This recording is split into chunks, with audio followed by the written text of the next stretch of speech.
अजय सिंह बिष्ट, जिनको दुनिया योगी आदित्यनाथ के नाम से जानती है, उनकी जिंदगी की कहानी उतनी ही दिलचस्प है जितना कि उनका राजनीति में आगे बढ़ना। 5 जून 1972 को उत्तराखंड के पंचूर गांव में जन्मे योगी आदित्यनाथ का सफर हिमालय की पहाड़ियों से उत्तर प्रदेश की राजनीति तक का रहा है। पहाड़ों में पले बढ़े अजय बचपन से ही जिज्ञासु थे। उनकी शुरुआती पढ़ाई लिखाई से उनकी परवरिश की सादगी झलकती थी। छोटी उम्र से ही उनका झुकाव आध्यात्म की तरफ देखा जा सकता था। वो प्राचीन हिंदू ग्रंथों की तरफ आकर्षित होते थे। आगे चलकर आध्यात्म में यही रुचि उनकी जिंदगी का अहम हिस्सा बनी। 1990 के दशक की शुरुआत में अजय की जिंदगी ने एक नया मोड़ लिया।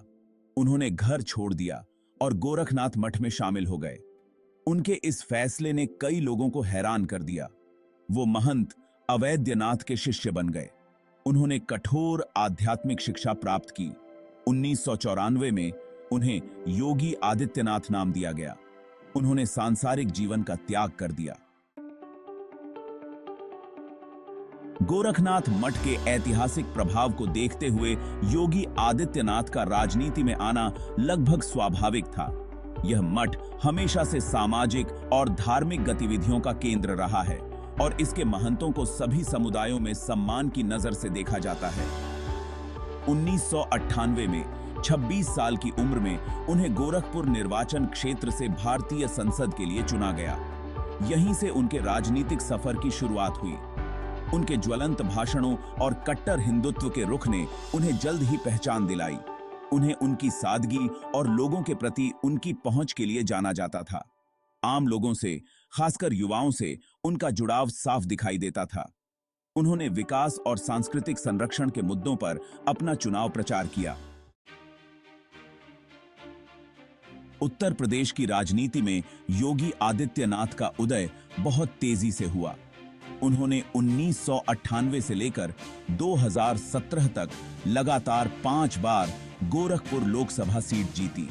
उनकी लोकप्रियता आसमान छूने लगी और वो राज्य में भारतीय जनता पार्टी यानी बीजेपी का एक जाना पहचाना चेहरा बन गए। अपने संगठन कौशल और जनता के बीच अपील के लिए जाने जाने वाले योगी आदित्यनाथ को पार्टी के भीतर महत्वपूर्ण जिम्मेदारियां सौंपी गईं। उत्तर प्रदेश में बीजेपी को समर्थन जुटाने में उनकी अहम भूमिका रही।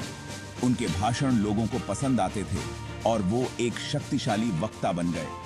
उन्हें अक्सर एक विवादास्पद व्यक्ति के रूप में देखा जाता था, लेकिन उनके समर्थक उनके मजबूत नेतृत्व और विचारधारा के प्रति अटूट प्रतिबद्धता की प्रशंसा करते थे।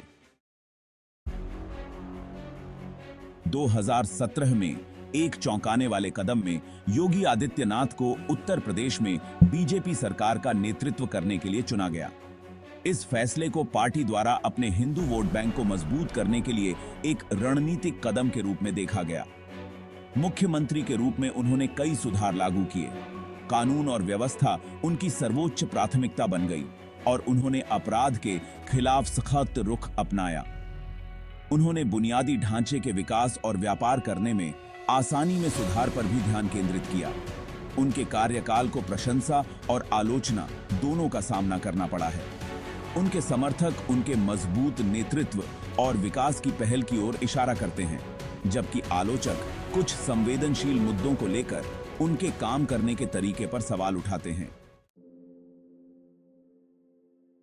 योगी आदित्यनाथ का जीवन उनके विचारों के प्रति उनकी अटूट प्रतिबद्धता का प्रमाण है। गोरखनाथ मठ की शांत दुनिया से लेकर भारतीय राजनीति की भागम भाग वाली दुनिया तक वो अपनी विचारधारा के प्रबल समर्थक बने रहे हैं। उनके भगवा वस्त्र उनके त्याग और अपने धर्म के प्रति समर्पण का प्रतीक हैं। उत्तराखंड के एक छोटे से गांव से भारत के सबसे अधिक आबादी वाले राज्य के सबसे ऊंचे राजनीतिक पद तक की उनकी यात्रा दृढ़ता और संकल्प की कहानी है। कोई उनकी राजनीति से सहमत हो या न हो, लेकिन भारत की राजनीतिक तस्वीर पर उनके प्रभाव से इनकार नहीं किया जा सकता है। उनका जीवन और कार्य आज भी लोगों के बीच चर्चा और बहस का विषय बना हुआ है।